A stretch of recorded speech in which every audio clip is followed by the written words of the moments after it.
Encore 8 litres au 100, c'est fou comme ma voiture bouffe du CO2. Ouais, mais tu sais que c'est pas juste ta voiture. Jean Covici dirait que tu n'es que la partie visible de l'iceberg. Hein?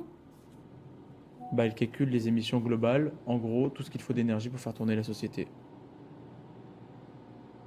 Attends, tu veux dire qu'à chaque fois que je roule, je fais plus que polluer? Exactement, il y a toute une chaîne d'énergie derrière toi. Le pétrole, la raffinerie, les transports et bien d'autres.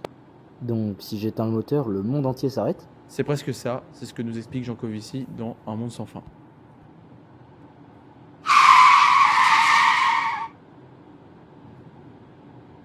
Mais d'ailleurs, pourquoi ce titre, Un monde sans fin? Bah, parce qu'on se comporte comme si toutes les ressources sur la Terre étaient infinies.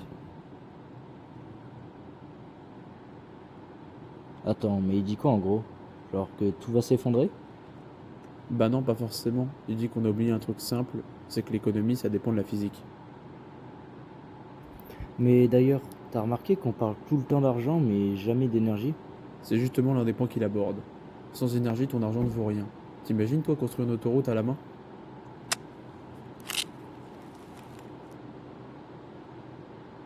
Bah sinon il y a les énergies vertes alors. C'est pas la solution ça? Alors attention, nuance. Jean Covici dit qu'elles sont utiles, mais qu'elles ne remplacent pas tout. Le vrai problème, c'est notre niveau de consommation aujourd'hui. C'est quand même déprimant ton truc. Et non, justement.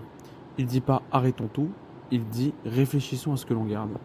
Et tu penses vraiment qu'on serait capable de vivre avec moi? Bah, on n'aura peut-être pas le choix, mais d'un autre côté, ça peut aussi être l'occasion de redéfinir ce qui compte vraiment.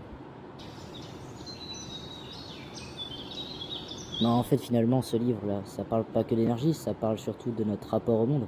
Exactement, et en plus de ça, il accentue notamment son rapport au confort, au progrès et au réel. Bon, bah, finalement, tu m'as bien donné envie de le lire, ce livre. Bah, parfait. Et en plus, ça te permet de comprendre, et comprendre, c'est déjà agir en soi.